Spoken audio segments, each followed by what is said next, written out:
This is D'Lo Brown. You better recognize this. The only podcast I pay attention to is the Ministry of Wrestling. Believe that.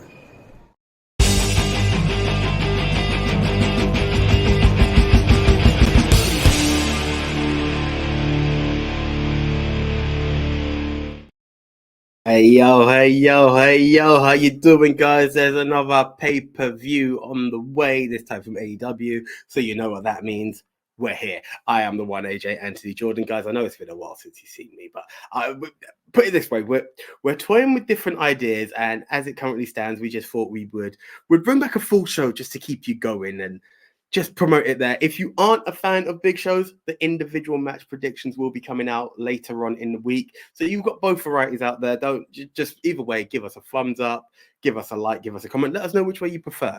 But let's not waste any time, guys. The Ministry of Wrestling podcast prediction show is all about taking a WWE PLE or an AEW pay-per-view in the next coming year. There will definitely be Impact Wrestling being added to the roster as well, because after Turning Point, we are all in. No pun intended on the show we attended.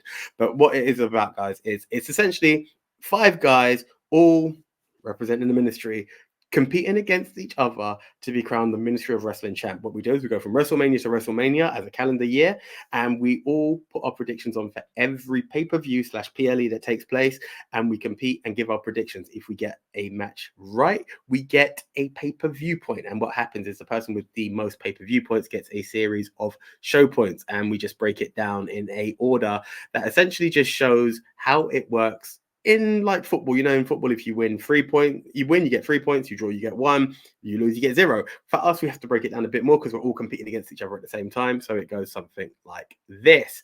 If you come in first place, you get 4 show points, 3 show points for second place, 2 show points for third, 1 show point for fourth, and 5 for 0. And one more caveat to that: if you happen to get a full clean sweep, if you can predict every show correctly, then guess what that means? You get 5 show points as a little bonus, and these do roll over. So recently, I just won the previous WWE PLE, which was Crown Jewel, and I got a clean sweep. And because no one who got it for 3 shows, I got 8 points boosted. But we will have a reaction show to go through all the points, and then the Tech, our score master, will go further.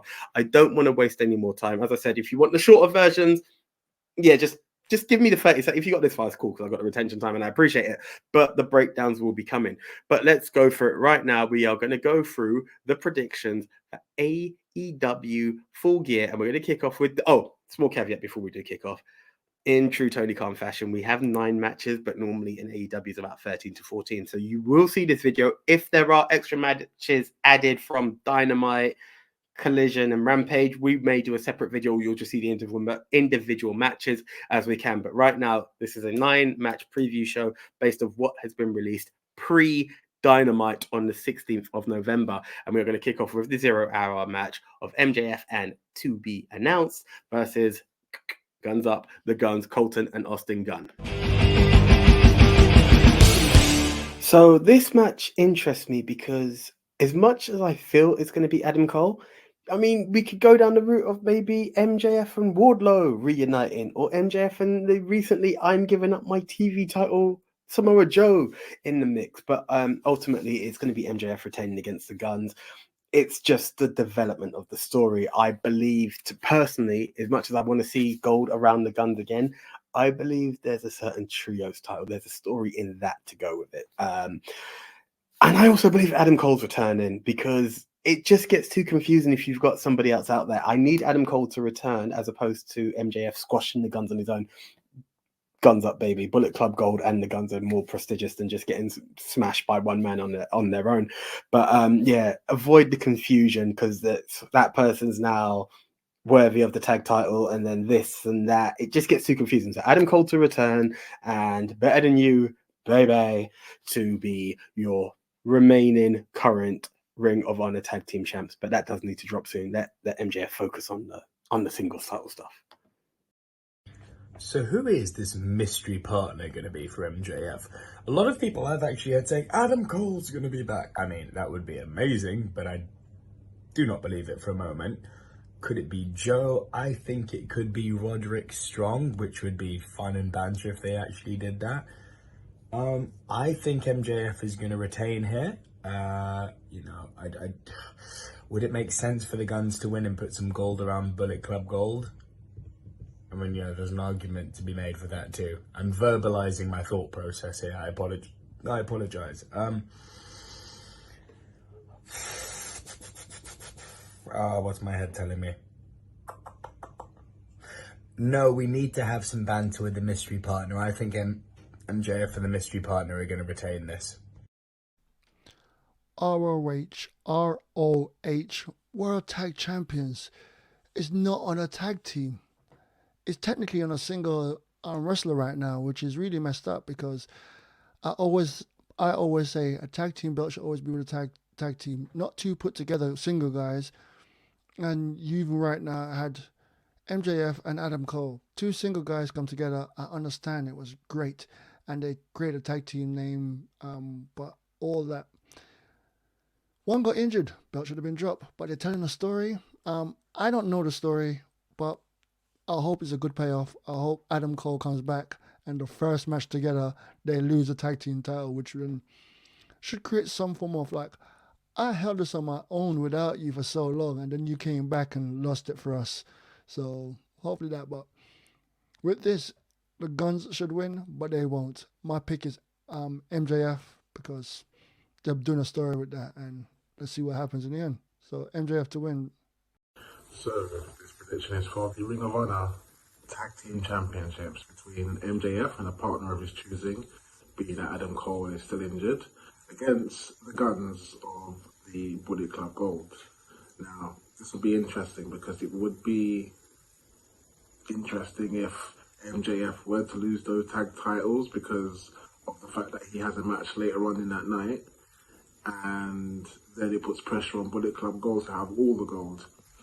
At the same time, because then what would it look like if, say, Jay White doesn't win the gold and Bullet Club does? At the same time, none of them could walk away with gold as well. And it does seem interesting. However, for some reason, and I hope I'm not dream building here, I think Adam Cole's going to be the reason they lose the tag team titles, but when he's back. I don't think it's been planned for him to lose it whilst he's injured, because where does it go from there? Where does it go when Adam Cole comes back? Where's my tag team title? Oh, we lost them in a tag team title shot. So where does it go from there? Where do they carry on as a tag team if they are still a tag team? If Better Than You Baby is still a legit tag team, there's got to be some kind of conclusion to this story. And I don't think it's going to come to an end just yet.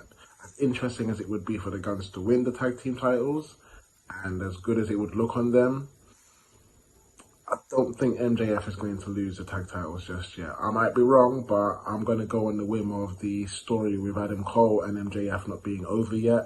And in typical fashion, maybe they're going to go down the same routes that the tag team divisions do go down when they pair two people together and then there's a turn, especially if they're about to face each other. But I don't think it makes sense for them to lose it without that story coming to some kind of conclusion. I think Adam Cole will be the reason why they lose it. But not by any other means. So my pick is MJF and the partner of his choosing, who could be Samoa Joe, to retain the Ring of Honor tag team titles. Alright, been tone in the zone. Another pay-per-view, another batch of predictions. Gonna start this off with MJF defending his Ring of Honor tag team titles held by himself and Adam Cole, alongside a secret as to be determined partner as it stands, against the Guns of Bullet Club Gold. So yeah, the big question is, who's the partner gonna be? Is it gonna be a returning Adam Cole, or is it gonna be Samoa Joe? Now, I don't know how far along it is until Adam Cole is able to return, but the safe bets is it being either him or Joe, not someone else to pop the crowd. Hey, it might be, but as it stands, it's those two. So who's it going to be? I reckon it's gotta be Joe because, like, why would you make him vacate the TV title if it's not gonna be him and MJF in a program directly afterwards? Because that just makes no sense that you did that. So yeah, I'm gonna say that Joe is gonna be MJF's partner, and together they're gonna retain those Ring of Honor titles. Yeah. Maybe that's why they had Joe drop the TV championship, yeah, so he can carry one of the Ring of Honor tag team belts around with him. Who knows? But yeah, Joe and MJF for the win.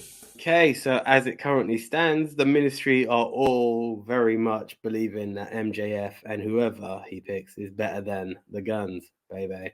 But hey, look, we'll wait and see how it goes. Right now it sticks, and it doesn't make for an exciting show, but it just shows we're all in the same mindset. Now, for this next match, I need you to have your chin up, your chest out, and look out. Oh, look, I'm doing it in the other video. So look, we're talking Hikaru Shida versus Timeless Tony Storm. Hikaru Shida versus Timeless Tony Storm is a weird match because yes, Tony Storm she's absolutely found her feet, and I love this character. It's the best I think she's ever been. Chin up, tits out. It's fantastic stuff. But you know what? I was about to say negatively that they're doing hot potato a little bit with the belt. You know what? I'm a hypocrite. I've been calling for them to do a bit of hot potatoing for ages. I actually like this. We've done a bit of hot potato. Now we're going to have a bit of a longer run. I think Shida's about to drop this just because the Timeless character is so over. And it's become over organically. So well done to Tony Storm for doing that. I'm going to pick Tony to win this. The AEW Women's World Championship. There are two people in this match. One I know who is not the champion, and one that is a champion. The one that's not a champion, well, obviously, but one that's not a champion is the one I know. Hence why I started with that one. Winner should be Tony Storm, just because I know Tony Storm is just me being me. And plus, she's come up with someone else. So I'm going to keep it simple and go Tony to win. Yeah, I'm going to stick with that. I'm going to stick with it. Tony. My only logic is because I know Tony Storm. That's it. Tony Storm to win. Next match is for the AEW Women's Championship. The reigning champion Hikaru Shida versus Timeless Tony Storm. This is an interesting one, but kind of hard for me to decide because both women are capable of holding and being the face. Yeah, this match. See, this time around, for me, Hikaru hasn't done much with the championship this time around. Her other couple reigns were a lot more interesting, whereas I can see the vignettes with the Women's World title and Timeless Tony Storm just being something more, must-see TV sort of thing. I hate to think that this title run with Hikaru Shida now is like a transitional type of one, almost similar to Orange Cassidy, but yeah, for me, this title run with Hikaru Shida, I'm not really feeling it this time around.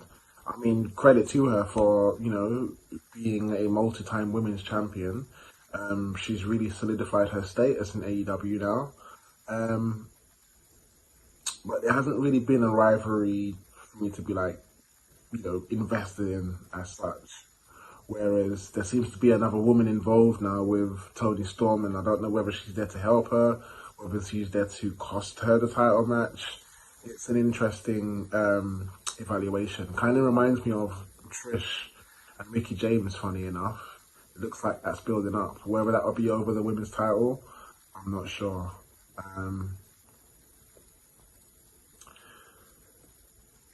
And that's the thing. I kind of got that kind of edge, like it being that kind of obsessed fan type of thing, or obsessed friend, I'm not sure.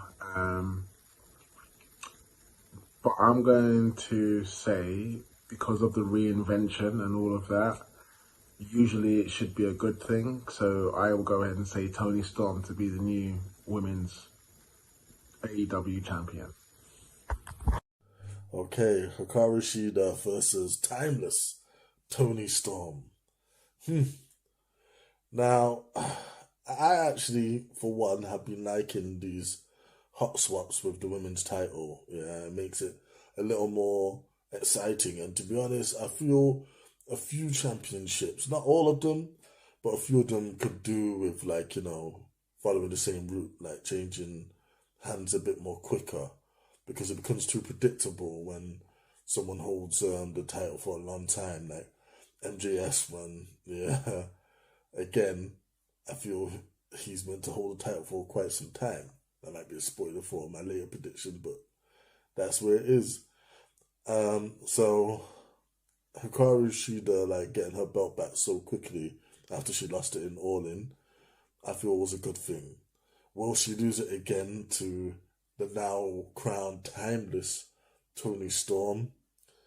This is the question, because I would feel like that it's a good idea to sort of reward, a character change, and one that's actually gotten over, and one that's actually quite fun. Yeah. And Hikaru Shida, she's still going to be the same person, like, whether she wins or loses. So, but are they going to make her lose it so soon? You know what? I'm going to bet on Tony. I reckon that the timeless gimmick is fun. I reckon that they're going to, like, invest more time into it. They've been investing a lot of time into it already. So you might as well put the title back on her and have the champion get that TV time. So, yeah, Tony Storm for the win. Tony, don't drop the ball on Tony. Yes, that was a message from Tony with a Y about Tony with an I. Right now, Timeless Tony Storm is the best thing in the AEW women's division.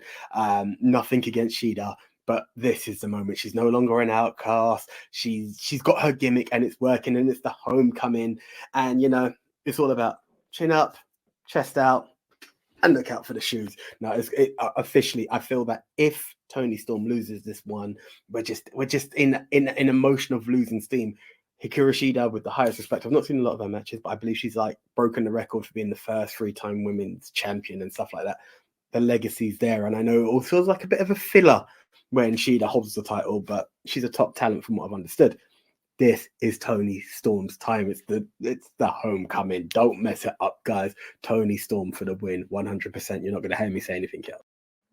It closed on me, and I'm not going to change my mind. And it seems like the rest of the ministry agree. So once again, guys, we are all back in the timeless one to win and regain the AEW women's title, but under a new gimmick. And I think it will be absolutely amazing. If you disagree, comment below. Let us know. Don't give us a thumbs down. Give us a thumbs up, but still let us know if you disagree. Now, if you're old enough, you're going to understand this. This next match, well, basically, we're doing it for the benefit of those with flash photography. Yeah, there's a 0.5 second pause, because really and truly, we're not going to waste time. Yeah. Two men, once known as brothers in another company. One was known as Edge, one was known as Christian. Christian is still known as Christian, but he has a surname. Edge is now Adam Copeland, and they're going to go to war. Yeah, look, why am I wasting time? It's exciting. I'm going to give my prediction of what I believe it is already, but which way did the guys vote? Let's have a look. 6-man tag. It doesn't matter that this is Adam Copeland's first match. It doesn't matter that Darby Allin is crazy and psycho. And it doesn't matter Christian Cage is the hottest thing right now. All that matters is this is an AEW pay-per-view and Sting's on the card. Anyone bets against Sting, you're stupid. Sting always wins on pay-per-view. So without a doubt, I'm picking Sting, and his rest of his people is with. It's got to be Sting. Just imagine that's a Kane, right? But come on, I just want to hear anyone that doesn't go with Sting and see, and I need a real reason apart from like my simple logic. But my simple logic hasn't been wrong. Sting always wins on pay-per-view, so sticking with that pick, going with Sting. Next match is a 6-man tag, so it's Darby Allin, Sting, and Adam Copeland, the Rated R Superstar, versus Christian, Luchasaurus, and Nick, the other guy. Yeah, this is quite easy. Well, not quite easy, but quite obvious as to who's going to win this one. Sting usually doesn't lose pay-per-view matches. Obviously, you have Sting and Darby Allin, and now you have Edge. It's his first pay-per-view since joining AEW, and I don't think it would be too much of a good look if he loses his first pay-per-view since joining the company. So without delving into it too deep, and I think there's a couple of receipts that are due, I say, and the thing is for me, I think Edge is going to end up getting into some kind of fight with Christian. They end up outside the ring. Luchasaurus is going to get caught up with Sting, which will leave Nick Wade and Darby Allin left in the ring. I think it's going to come down to that kind of fiasco, that kind of ending. And then obviously that's where Darby Allin gets the better of Nick Wade, and if not a bit of revenge, if you will, since turning. So yeah, without thinking about it too much, your winners of this 6-person tag will be Sting, Darby Allin, and Adam Copeland. Well, come on, man. Is there even any point of like throwing a prediction for this? Yes, Christian is crafty, and I can see him doing some teethiness to pull out the win, but nah, not against this dream team. Yeah, literally, you got two of the biggest stars of all time. Yeah, and like one of the future, like, biggest stars of all time. Yeah, and like they're all teaming together, and like, you know, Sting doesn't lose pay-per-view matches as it is, but do we really think Adam Copeland, the former Edge, is gonna be losing his first pay-per-view match? Nah. It's just not gonna happen. The odds are like 1,000,000 to 1 in it, yeah, that's gonna happen. So what's gonna happen is everyone's gonna hit their finishers, and Nick Wayne is probably gonna get pinned with a devastating spear by Adam Copeland. Yeah, so the dream team of Sting, Adam, and Darby for the win. If you ask me, this is happening way too soon. No, it's not the one-on-one, and no, it's, you know, like the history's had it, they've had enough matches, so it's not a first time ever match. But we are talking the trios match of Christian Cage, Luchasaurus, and Nick Wayne, sorry, TNT champion Christian Cage, versus the Rated R Superstar Adam Copeland, Darby Allin, and Sting. Now, let's be honest, it's Adam's first pay-per-view as a performing star. I know he appeared at the last pay-per-view, but it's his first one as a star performing, and he's also with Sting. Yeah, that spells loss, doesn't it? Come on, it's all over the place. It's a guaranteed win. Team Rated R Sting with a bit of a Darby Allin madness in between, but it doesn't matter. Either way, it's Adam to win. But it was too soon on this one. I think we could let it boil a bit more, but I'm wasting time. Adam Copeland, Sting, Darby Allin to win. So part of me thinks this one could be quite an obvious match, but it wouldn't also be against character for it to not be. But when you've got Sting, Darby Allin, and Adam Copeland all together, you have to say the first, especially when you focus on the fact that it's Sting and Adam together, like for the first time ever, you have to do a feel-good factor here.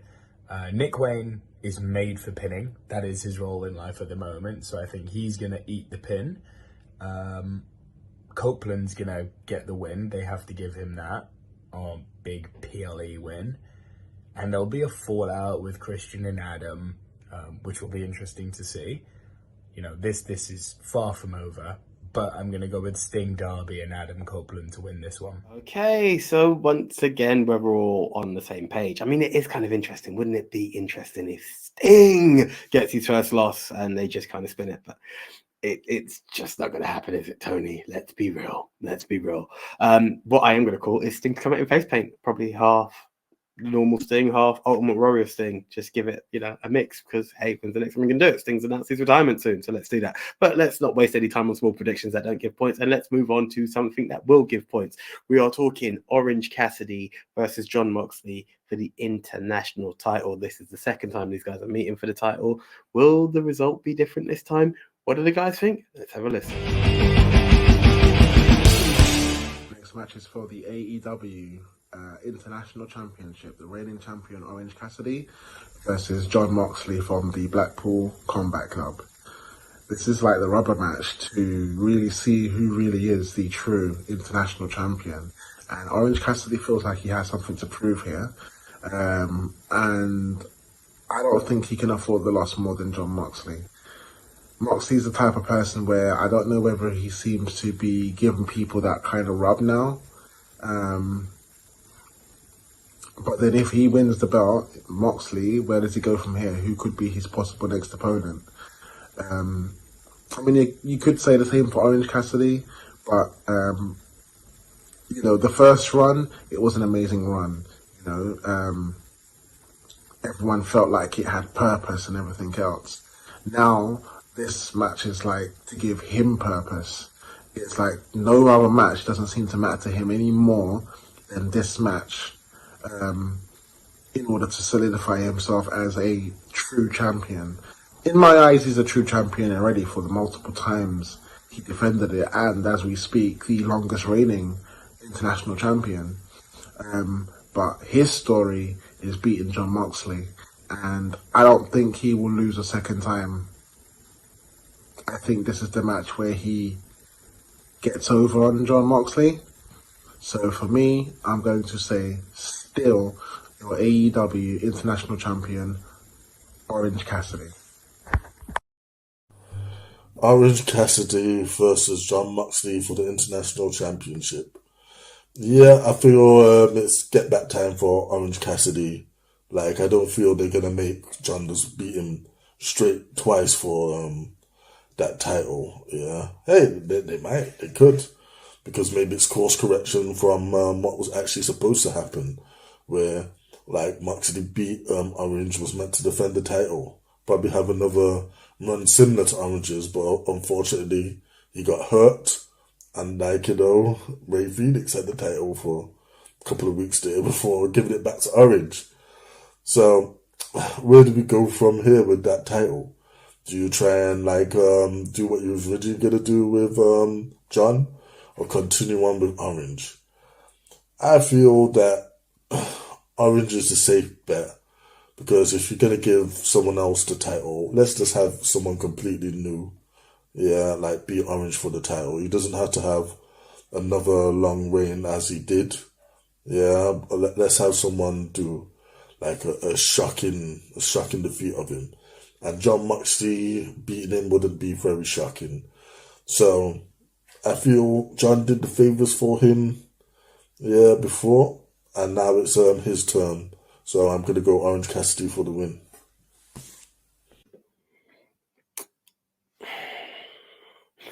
I don't wish injury on anyone. I really don't. I respect every superstar for what they do. I feel like this injury corrected a wrong. Orange Cassidy was on an absolute tear for 2023 as the international champion. He has done wonders with it. And it was cut short, and it cost me last time by saying Jon Moxley was going to lose. And here we are now, and I feel like it's time to correct the wrong. Not on my side, on AEW side, because I'm still going to maintain that Orange Cassidy needs to retain this match. Retain the title in this match. This, to me, elevates the title and the superstar. Now, not to disrespect Mox, but it feels like Mox will be hanging with a lower title. Conversely, and weirdly enough, if Orange Cassidy wins, it proves that this title is made for bigger stars, and that it elevates him as well. So while he can lose upwards, as Nico would say, double V, I'm going to go with the fact that we need Orange Cassidy to legitimize this belt by taking out Moxley. I know it sounds a bit confusing, but I'm sure you understand what I'm saying. Level up the title by having Orange Cassidy defeat Moxley as opposed to Mox coming back for it, because we know Mox is always flirting with the AEW main title. Let's level this title up and the superstar that is Orange Cassidy. Yeah, Orange Cassidy. Oh, a rematch for the ages. Orange Cassidy versus John Moxley. I don't know with this one. Like, this is very much a plans change, pal, because they definitely had plans once they took the belt off of Cassidy and put it on John Moxley to make John Moxley elevate the belt even more. Moxley got injured, and the belt has found its way back to Orange Cassidy. But now we're at a point where we've got, through no actual booking planning, but just through very, very convenient realities with Moxley being injured and now challenging Cassidy again, this is kind of like the prove your worth match for Cassidy. He has to win this. It's not just that I want him to win this, he has to win this. So, against my better judgment, betting against John Moxley on a pay-per-view, I'm going to pick Orange Cassidy to get the job done this time. Yeah, Cassidy to win. Come on. I mean, it's for the AEW International Championship. This is going to be a barn burner. Great match because you've got my boy Orange Cassidy in here. John Moxley, yeah, you're there. Just wonder how much you're going to bleed, what you're going to do to hurt yourself again, because you need help, bro. You need help. I'm entertained, but look after yourself, bro. Don't put yourself through all that just for us. Look after yourself. Think about your wife. You got a kid. They want to see you without scars. Try turn up one day without scars. But anyway, wrestle like my own boy, Cassidy. Take it easy, relax, chill, and win. All right. But yeah, big fan of Orange Cassidy, as you can tell. So I'm gonna go with that Orange to win, because everybody like a little OJ in their life. Well, the right OJ, not the Simpsons one. All right, peace. Orange Cassidy to win. I was a bit thrown by that last statement. The glove did not fit, so we must have quit. Anyway, we ain't going there. We are not going there. We are not going there. We are moving at full gear. We're not going in the past. We're moving forward. And I do promise you guys, this is 4 matches deep and everyone's going the same way. It does vary within the ministry. It feels like 5 drones all going the same way. Will it change for match 5? I don't know. There's only one way to find out, because now, I said we're moving at full gear. You know what? That means I get to swerve when I drive. Yeah, because we are talking the man who's on some cowboy-ish, Adam Hangman Page versus Swerve Strickland with Prince Nana in his corner. Will there be a change in the ministry? There's only one way to find out. Keep it tuned. Hangman Adam Page versus Swerve Strickland, with Prince Nana doing his little dance. Yeah. So again, quite similar to the Orange Cassidy and John Moxley match. I feel because like at the last pay-per-view, what's it, Dreamland, straight up like Swerve got his pin. It was by teething, but he got his pin over Hangman Adam Page, and I can't see them making that go 2 for 2. I feel they are in a bit of danger of becoming a bit WWE-esque with the 50-50 booking though. However, I still think Hangman's got to get his get back. Yeah. And whether they take it to a rubber match after that, we'll see. But for now, this chapter, Hangman is definitely walking away with a win.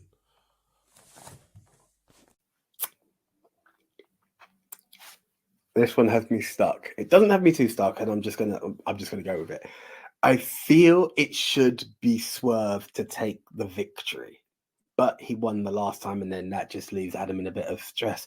But like we've had Moxley versus Orange Cassidy 2, this has got the number 2 all over the poster.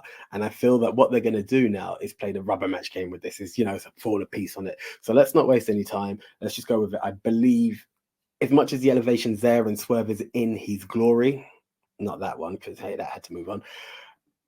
Adam Page, a Hangman, needs this victory for this feud to build up. Also, like, Swerve's been invading his yard. Like, yeah, he's going to have to get onto some cowboy-ish, because I think we've got a PI double snakes ED cowboy right now. So let him get his victory, and let's get the rubber match, and then we can decide what goes where on this one. But right now, Hangman, Adam Page for the victory, because he's on some cowboy-ish, and he's a PI double S cowboy. Now, had you not put the Texas Deathmatch stipulation in there, I actually would have picked Swerve Strickland here.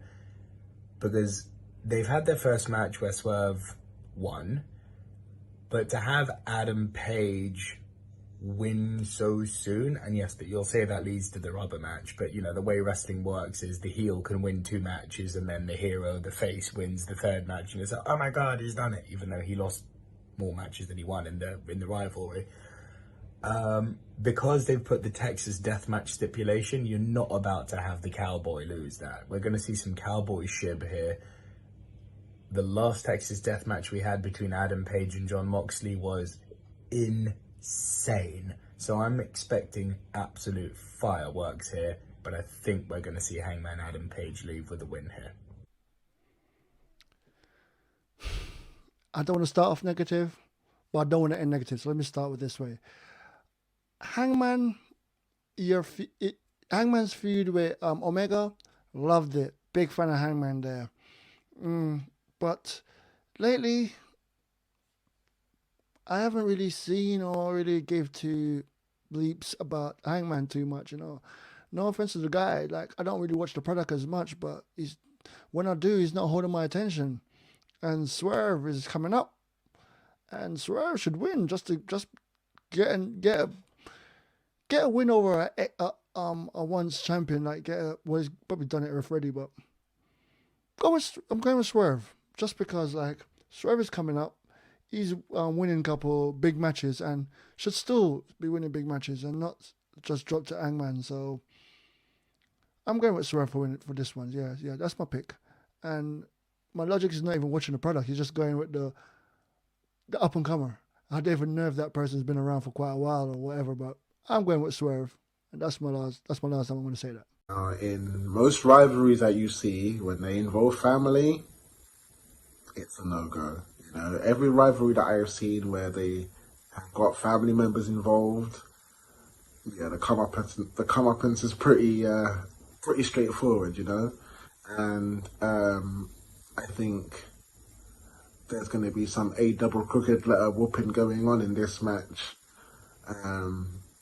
It should be pretty decisive. I mean, I know we're going to probably see some things where we're going to be like, oh my god, what is going on? But I feel this is another match where something has to be proved here. And obviously, you know, the proof of defending his honor and his family, it's usually a one-way street here, you know. I mean, it would be pretty shocking if Swerve were to win. I guess it could give it another angle. It could kind of put Hangman in that extra kind of realm of madness, which would be interesting to see, because I'm not fully convinced by his madness just yet, but after what he did on Dynamite, well, you know, he might just kind of boil over as it is. So yeah, I think this is the type of match of revenge.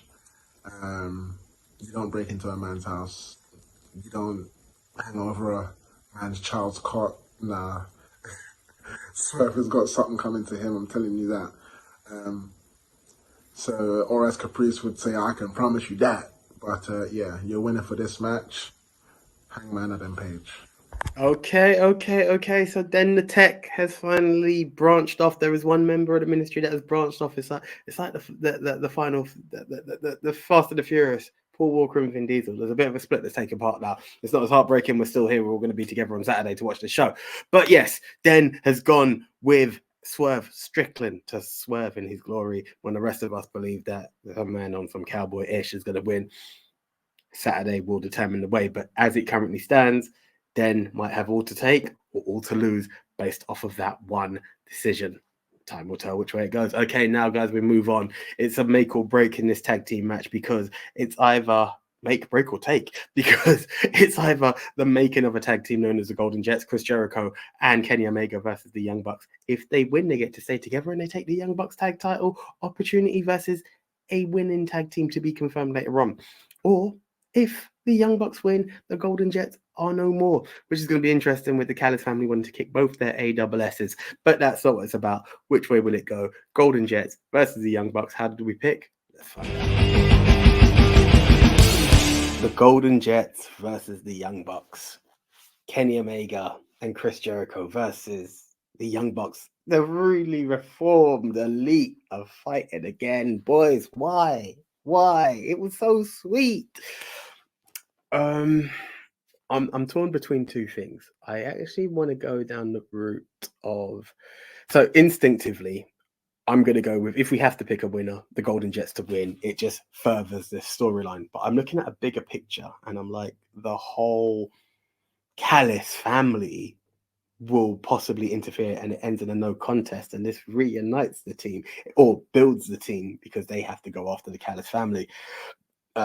Mind you, Will Ospreay's not there at the moment, so it's tough. I do believe that is a possibility. No contest is very, very, very much a possibility. But if I have to pick one winner in this one, I'm going to go with the Golden Jets, because that will further along the story. Whereas the Bucks win, and it's always the same way. But this is it: the Golden Jets taking the title opportunity from the Bucks. Now we're cooking. So yeah, Golden Jets for the win. If it's not a double interference, but we need a number one contender. So in that case, Golden Jets. Okay, this is a lot of fun.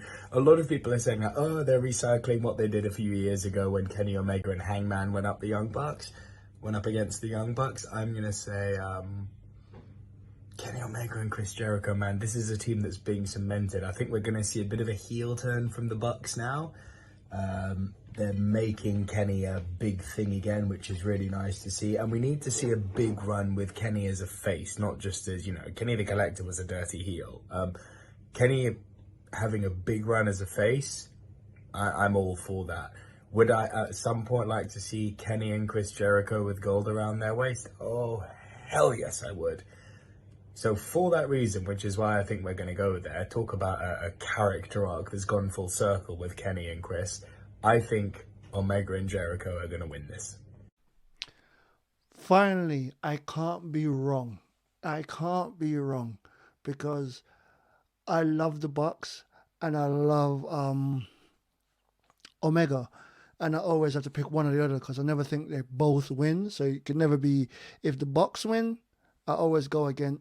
Think if the Bucks are gonna win, the Golden Elite or whatever they're gonna buy, I'm gonna lose. If the Golden Elite wins, then the Bucks are gonna lose. But they're going against each other, so one's gonna lose, one's gonna win. So I'm gonna be right here. With this one, the stipulation's a bit weird, where it's like the Jericho and Omega have to break up if the Bucks win, and the Bucks will lose their tag team title shot, which shouldn't happen. Just all for you. Can't we all just get along and work together and become the new, make Jericho join the Elite? So yeah. Oh God, as you can see, I'm thinking about it while I'm just waffling here, and I'm gonna go with the Bucks because, as I always say, the tag team should always win the tag match. And as much as I love Jericho, Mount Rushmore, not top 10, Rushmore, and Omega, just amazing wrestler. The Bucks is a tag team. They're a tag team. They should win. And if they don't win, it should be shenanigans. Something needs to happen to cause them not to win if that happens. But I'm sticking with it. I'm going with the Bucks to win, because the Young Bucks are a tag team, and tag team should always win. That's my pick, and I'm not changing, no matter what you say. Little stipulation that if the Golden Jets win, they take the Young Bucks' number one contendership for the tag team titles. And if the Young Bucks win, then the Golden Jets can no longer be a tag team. They have to go their separate ways. Now, you could go into some long deliberation about this, but the story wouldn't be interesting if the Young Bucks win and then that's it. They exist as a tag team. Plus, I think there's still unfinished business with the Don Callis family, with Kenny Omega and Chris Jericho. Things are not done there yet. So for them to just disband after losing a match pretty much wouldn't make any sense. So I think there's going to be like a heel turn or some kind of dissension. So for that matter, I think it's pretty obvious for this one, actually. I'm going to pick the Golden Jets to win this match because it then makes the story interesting. Yes, the Young Bucks may lose their tag team contendership, but that gives them an angle, you know, it gives them a heel turn. They could even join the Don Callis family just out of spite for that, you know, it just makes things interesting. Don Callis is recruiting a rather interesting group right now. So it would be interesting again if he were to get the Young Bucks on board as well. Very interesting television. But they've only just got together, the Golden Jets, Kenny Omega and Chris Jericho, so I think it's too early for them to disband just yet. There hasn't even been any kind of cross sort of accidental hits or, you know, something like that to kind of start that. It's way too early. So for me, the Golden Jets, Kenny Omega and Chris Jericho to win the match. In what's going to be sure to be one of the best matches, maybe the best match on the card, the Golden Jets, Chris Jericho, and Kenny Omega versus the Young Bucks in some impromptu match that doesn't make too much sense why it's happening. But hey, I'm happy to see it. I'm here for it, yeah. As for who's going to win, well, you got to make like Omega and Jericho go over, isn't it? Yeah, because obviously this is part of some storyline that they're building to with the Elite and the Young Bucks and Kenny and all that. Or maybe it really is just like, you know, glorified filler. And either way, even if it is, it's going to be one of the best matches on the card, isn't it? Yeah. Obviously, they're not going to put the team of Jericho and Omega in a position where they stop tagging. Therefore, they can't go up against the Don Callis family anymore. So naturally, that team's got to go over the Young Bucks. Whether that's by nefarious means, by Jericho teething or whatnot, causing a little bit of fracture between him and Kenny, who knows, yeah. But like I said, it's going to be a great match, but definitely the Golden Jets are going over here. Kenny and Jericho for the win. Okay, so once again, that tree has been split just that little bit more because then the Tech is the only one who has gone for the Young Bucks. He believes in a super kick party over the Golden Jets. Baby. It feels so weird saying baby for Jericho when Adam Cole's around. Anyway, yeah, you get the point. Anyway, that's the one we move on. Okay, guys. At the time of all of our recordings, it was unsure if Red Velvet or Sky Blue was going to go to Full Gear. At the time of me recording this, I have just read Bleacher Report. So if I'm wrong, blame Bleacher Report. And I have been told by Bleacher Report that Sky Blue has defeated Red Velvet and has gone on to be the person in the triple threat match of Chris Statlander, Julia Hart, and I believe Sky Blue. If I'm wrong, I'm wrong. So now we're going to check the video and see who picked which way, and if the decision of blue over red, I was going to make a SmackDown Raw joke, but it's the wrong company. If blue over red has impacted anyone's decisions, let's see who we believe will win the TBS title. You know what? This actually might be the hardest match to call. So the TBS Championship, the ladies having their one match on the Premium Live event. One match! There's a lot of interesting stuff they're doing here. Chris Statlander, contrary to popular belief, by the way, I'm wrong. There's more than one women's match. Well done, Tony Khan. You're learning. So, before that carries on. But Chris Statlander, I actually think has been a very, very good TBS champion. Very different to Jade Cargill. A lesser champion than Jade Cargill, sure. But Jade was incredible. Like, her run is going to be stuff of legend. You couldn't match that. It's like whoever takes over from Roman Reigns, once he drops the belt, is not going to be able to match that run. It's just one of those things where, you're voting downwards, essentially. But I think she's been a damn good TBS champion. Has her reign gone on long enough that it's time to take the belt off her? I think maybe yes. Logic would dictate that it should go to Julia Hart. Okay. At the time of reading this article, it says Chris Statlander versus Julia Hart versus Red Velvet or Sky Blue. Which means Red Velvet and Sky Blue are going to be having a match. after this prediction has been recorded, if Sky Blue wins that match with Red Velvet and ends up being in this triple threat, I'm going to pick Sky Blue to win. However, if Red Velvet ends up being in the triple threat because she beat Sky Blue, I'll pick Julia Hart to win. Gonna keep it simple here. In the other women's match, title's changing. In this one, title is staying. And 2 reasons. That's one of my reasons. Other one, I know the name Chris Statlander. I know it seems really shallow, it seems really messed up, but I'm not. I don't really watch the product as much. I don't watch any products. It's not AEW or WBE or Impact. I'm trying to get back into it. Not really fully into it yet, but I'm getting there slowly. But right now, I'm just going to people I know, and I know Chris Statlander because I'm truly the casual fan now, which, yeah. And because I'm a casual fan and I know that name should retain and keep the belt. So with that logic, I'm sticking with Chris Statlander to win. To retain. So yeah, that's my pick. All right, so the next prediction is for the Women's TBS Championship. The reigning defending champion, Chris Statlander, versus Julia Hart from the House of Black. And I believe it is Red Velvet and not Sky Blue. It's funny how you got Sky Blue, Red Velvet, 2 primary colours. But I believe it is Red Velvet. She did win a match on, it was either Dynamite or Collision.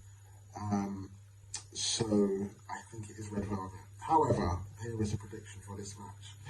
It could go any way because we have the possibility of 90% of the House of Black holding championships -1.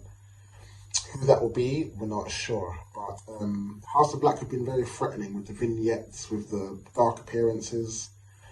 So it's looking very threatening, but it's almost kind of like too much of the Judgment Day as well. But yet it's still a possibility, whether they're copying them or not. It's still a possibility.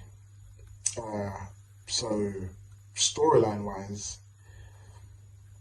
I don't know if Julia Hart is there yet to hold a championship. I don't want her holding the title just for the sake of having one in a group. You know, I want her to be like a wrestling champion, you know, kind of like what Chris Statlander already is.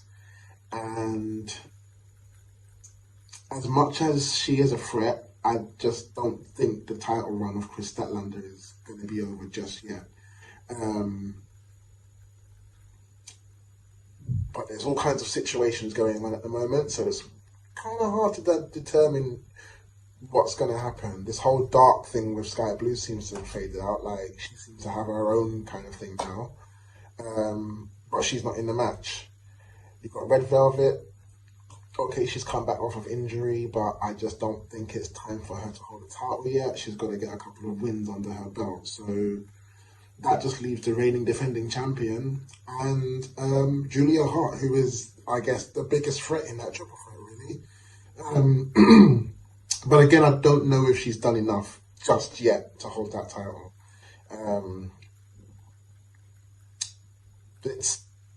It would be interesting, but for me, it's not convincing, and it's not about what my heart wants and so forth. I'm trying to think logically here, and to me, I still think Chris Statlander has a point to prove with that title, because if she loses it, to me, it would be like, what would be the point of putting it on her if we're just going to let her lose to somebody I don't consider a threat?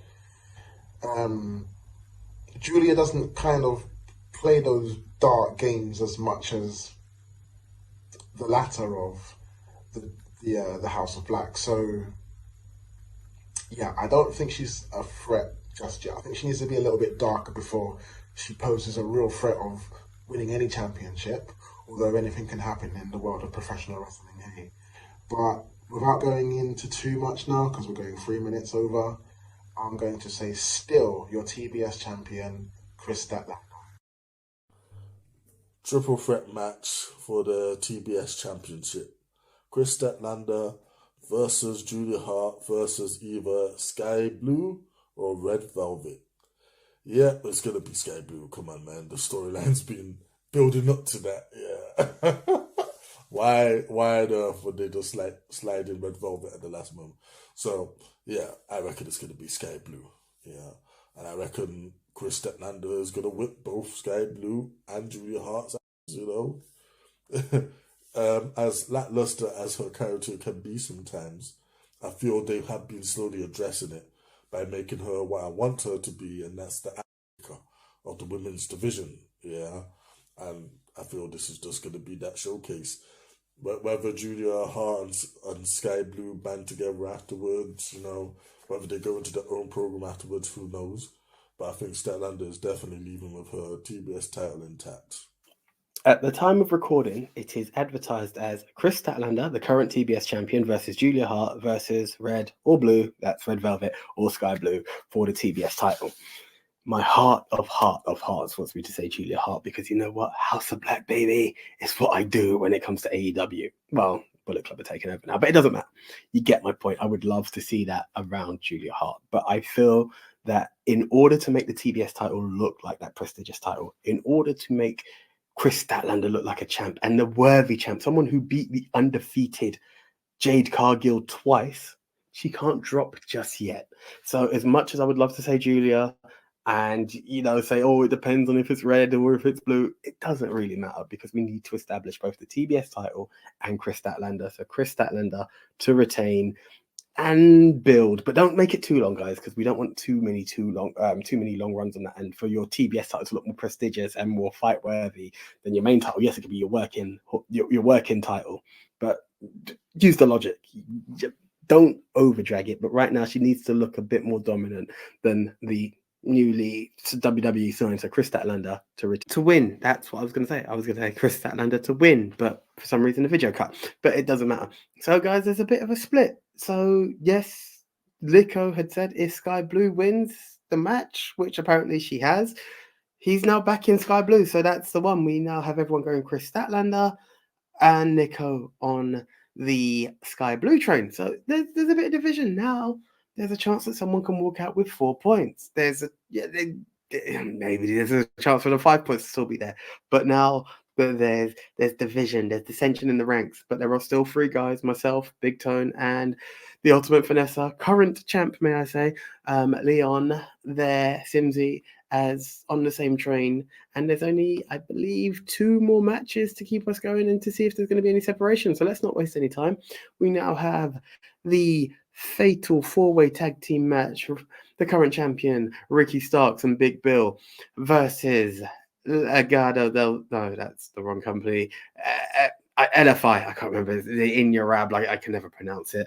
FTR and the House of Black, Malachi and Brody King. Which way did the guys vote? Let's have a look. Yo, how messed up is this? A 4-way tag team match, and I know 3 of the wrestlers in there. Man, I need to start watching the product properly. This is why I'm losing. Right. I know FTR. FTR should get the belt back so we can have a final Young Buck versus FTR match. But FTR, boring. Truly boring. I've had other people saying it in the past. I actually liked them because they were just old school classic style wrestling, but watching them live, they bored me. So I'd never want them to have the title again. Big Bill. We know who he was. You know what? Ricky Starks and Big Bill are the champs. They're going to retain. Stick with it. I'm just saying, if I don't know, just stay with what we know. And I'm going to stick with them too. So let the current champion retain and stay champs for a little while until something big comes up. And then, yeah, screw it. That's my pick. Ricky Starks and Big Bill to win and retain and keep. I know I did all the tag team shows, but they're a tag team. I don't know. Yeah. Before I change my mind, peace. Next match, I believe, is a fatal 4-way for the AEW World Tag Team Championship between, IFI versus Ricky Starks and Big Bill, the reigning defending tag team champions, versus FTR versus the House of Black. Now again, like my previous prediction for the TBS title, this is interesting. I'm not really sure about IFI if that's who they are, but Ricky Starks and Big Bill, they could hold the tag team titles as they both got something to prove. Big Bill is relevant again, and it seems like Ricky is finally getting that push, holding a championship. FTR, world renowned, one of the best wrestlers, best tag team wrestlers going today. They could easily win it for an 8th time and be those champions that they were, you know, and pick up right where they left off, because that would also be interesting as to who would face FTR for those tag team championships. Same time, it would still be interesting if Ricky Starks and Big Bill were to retain, but at the same time, you've got the House of Black, who in this match for me, the two threats for me are House of Black and FTR. You've got House of Black, who are yet to prove themselves since winning the Trios title and losing them.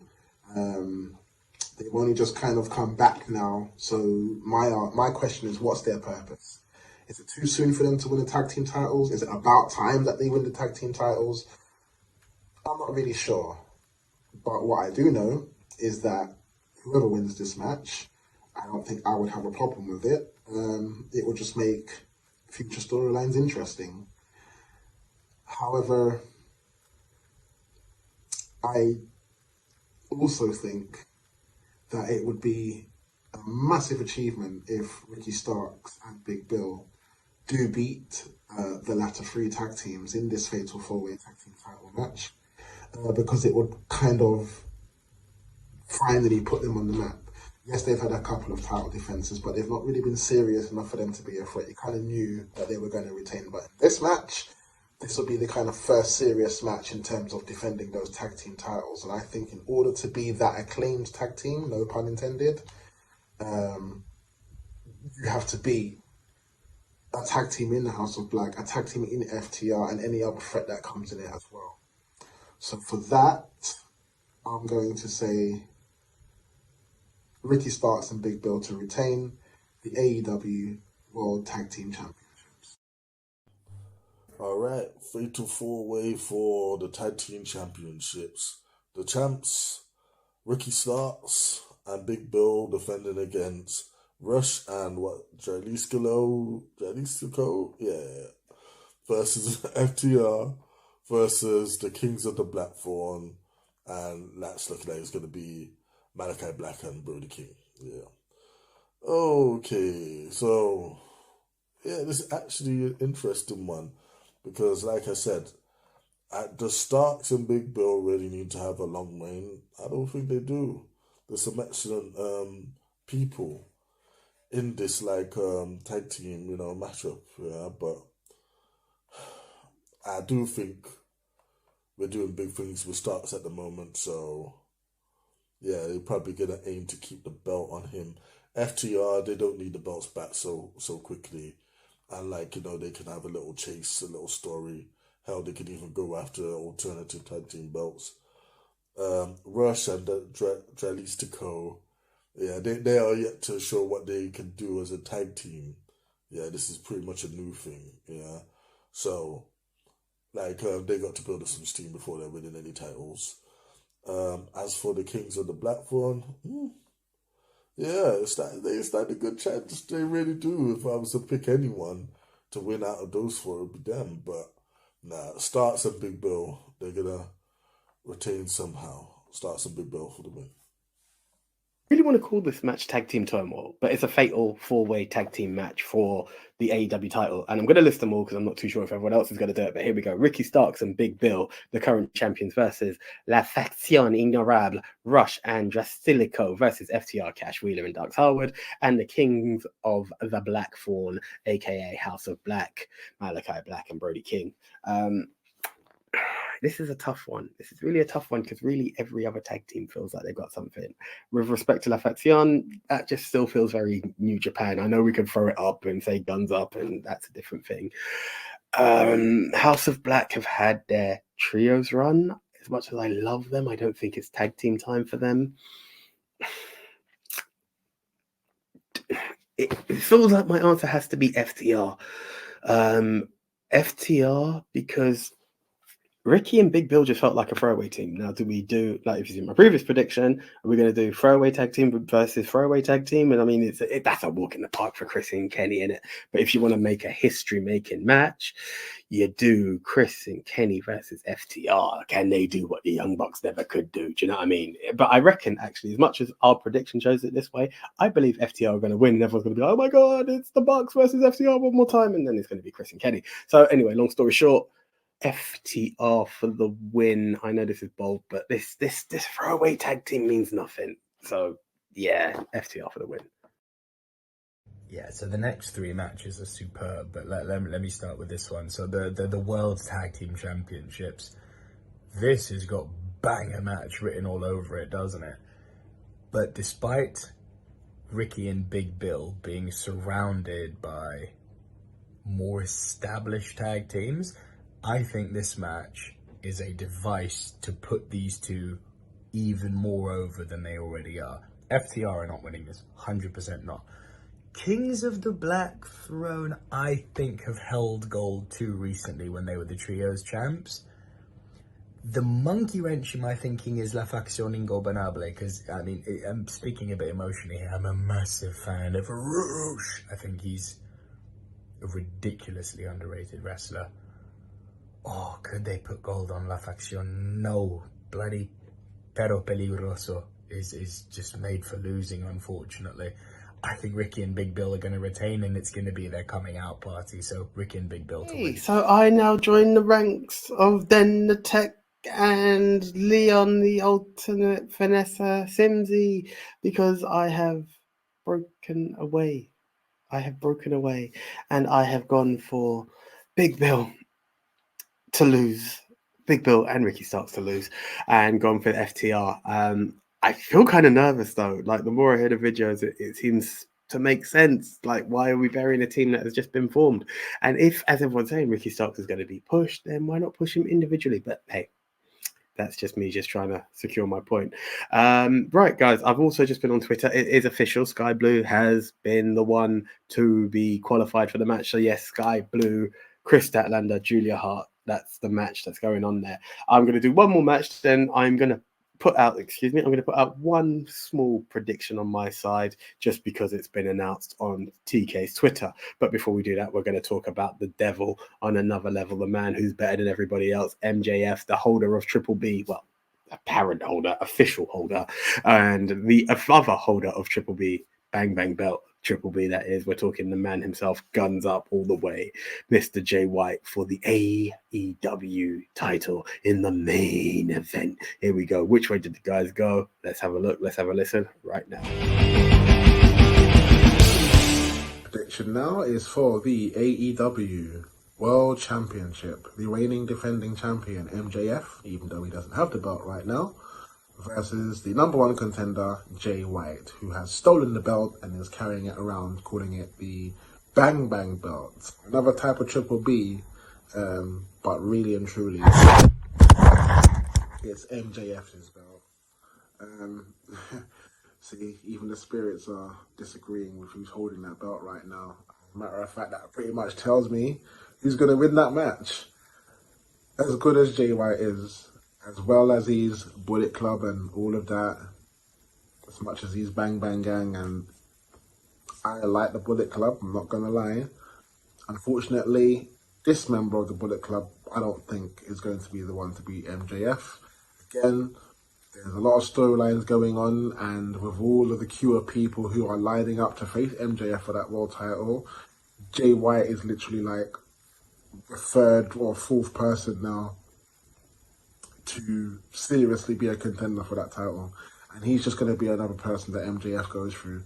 Yes, the storyline has been interesting, but when you're running around playing cosplay with the belt, he's running around with the belt and stuff like that. If he was beating him every week, then I would probably think a little bit different, but he's been cosplaying with the belt, as MJF said in his own words.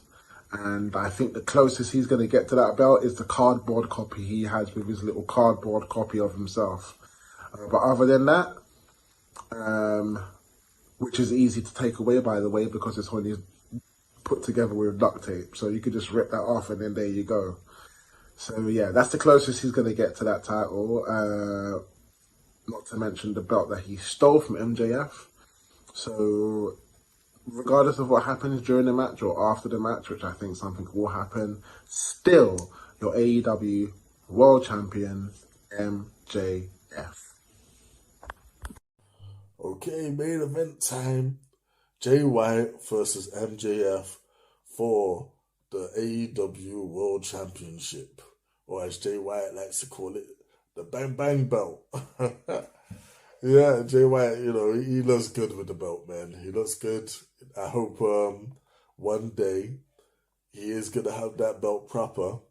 I don't feel that is going to be on Saturday, though. Yeah, unfortunately for him.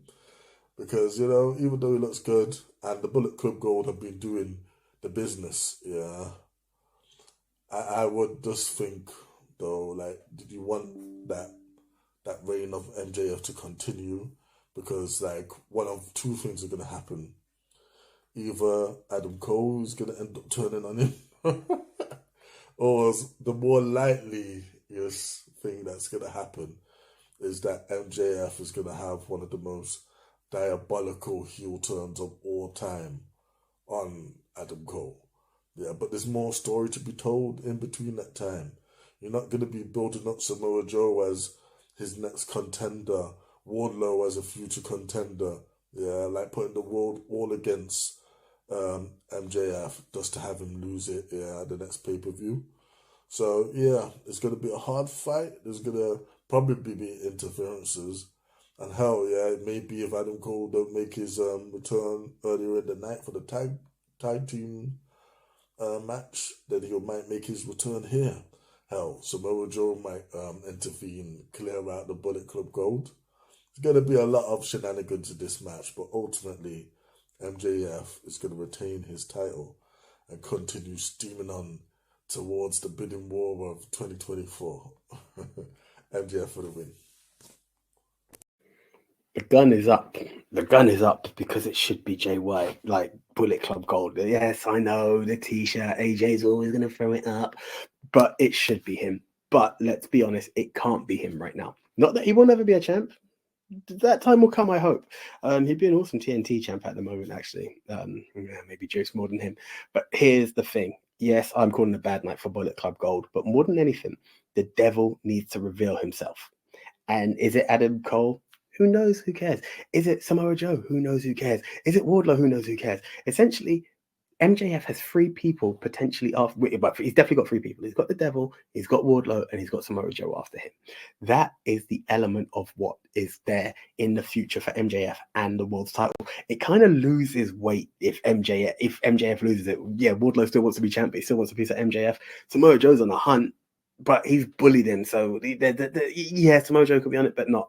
This is all kind of ingrained that the whole world is against Max right now. So let the whole world continue to be against Max. Jay White, you're going to bring it down, bro, because it's in La Familia. It's in the bloodline, bro. It's what Bullet Club do. And you have been an awesome leader for Bullet Club and you're making that awesome leader for Bullet Club Gold. But let's not deviate from the fact that right now, for this story to evolve more and the potential candidates that Max has got, it can only be the man who's better than everyone, and he knows it, Maxwell Jacob Friedman, MJF. I'll say this. They have done an amazing job of legitimately making me believe that Jay White could take the belt off of Max. He's been protected beautifully. Bullet Club Gold are a mega force in AEW. There's no disputing that. Jay White is not just a star, he is a mega star. But that's something I've been singing for years now. If you watch the channel regularly, you will have heard me say this. Right guy, wrong time. Reason I say that is because they've now created this overarching story with MJF being all by myself. He's got no Adam to back him up, and everyone's gunning for him. Samoa Joe's gunning for him, Wardlow is gunning for him, Jay White is gunning for him, and I know I'm forgetting others, but it seems the whole locker room is now gunning for MJF. And I reckon he's going to hold on to this belt for quite a bit longer. He's going to beat Jay White. There's my prediction. He's going to beat Wardlow. He's going to beat Samoa Joe. I mean, he's beating Kenny already. He'll have a run in with Jericho, I imagine, once Jericho and Kenny split up. I don't know who's going to take the belt off of Max in the long run. Jay White will be a champion in AEW one day, but because of the story they've created with like this almost title gauntlet of people that Max is going to have to defeat now to cement himself as the GOAT of AEW World Champions, which he is now. He needs to win this one, even though I'd love to see the gold on Jay White. MJF will win. The World Championship, AEW World Championship match. So MJF is pulling double duty today. He must be opening the thing. So if he loses it there, he has to win here. And if he wins there, he has to win here. That's right. MJF is going to win no matter what. I hope it's some form of shenanigans to make him keep the title. That way to keep Jay White strong. Because I don't really know Jay White. But Nico in our group is a Jay White mark and then some. All good because Mania week, all I heard was, ooh, what if Jay White? And I saw him. He is smooth when he's in the ring. Still don't know him. I've only seen him wrestle once. MJF is a good mouthpiece and 2024 is getting close. So you can't have him not have the belt because he might just leave. Nah, he won't leave. Come on. That contract's done. Anyway, MJF to retain because MJF is good. I don't know what to say. I mean, on the mic, in that ring, on the commentator, cutting a Punk promo, whatever, yo. Yeah, I'm going to say it again. MJF. So it looks like we have everybody in unison for the main event, which is going to be really interesting. So, funny enough, Den's last part of his promo, of his prediction match, what I was going to bring up, because yes, while on good old TK's X page, formerly known as Twitter, I came across a few bits. So, first of all, we can welcome Kota Ibushi to the AEW family officially, because Kota Ibushi is officially All Elite. The Golden Star won the Sega Like a Dragon Gaiden Street Fight at AEW on TBS, and now it's official. Kota Ibushi is All Elite. But more importantly, guys, here's something that's come out from good old TK's page. The news that quite recently AEW has agreed to terms with one of the world's best wrestlers, a pro who is known plus respected by virtually everyone by every AEW fan. They'll come to LA to sign their contract this Saturday, 18th of November on pay-per-view at Full Gear. Guys, do me a favor. I want you to comment below. First of all, who do you think is MJF's secret tag team partner? Let's have a look. Let's have a little debate on this. I'm gonna extract that and put it on Instagram and TikTok as well. I want to know, who do you think is there? It's going to be on X as well. But here's my bold prediction. Who do you think is the new signing? Who do you think is the person who is signed to AEW? I'm going to use the magic and the ingredients to say someone who's virtually respected, known to all of AEW fans. I think it's the devil himself. Well, the former devil. I think it's, yeah, everyone's going to tease Punk, but I very much believe he's going back to WWE, if not Impact. I'm going with MJF. MJF is the person who's going to sign the contract. Picture the story now. MJF wins the matches because he's the ROH champ. He's the AEW champ. He signs the contract. That's the big announcement. The devil then reveals himself. I'm going to kind of go down the TK route because I believe it's now going to be, you screwed me. You had me begging you. You made me bring you back. Now the devil is coming back to bite you in the rear. And that could be the way. It may not necessarily go that way, but I believe that MJF, I believe this is the last pay-per-view of the year for AEW. If they got one in December, strike me wrong. But yeah, MJF is talking about the bidding war. Maybe the bidding has come to an end and that money has been dropped. Am I wrong? Am I right? That's down to you guys to say, because all I want is a comment below saying who you think it is. AJ, shut up. You don't know wrestling. You don't know EW. Yeah, WWE, Mark, whatever. I don't I don't care what you say, just comment below, let me know. But guys, it's coming up to 1 hour 20. As I said, this is going to be divided into separate sections, but more than anything, here we go, guys.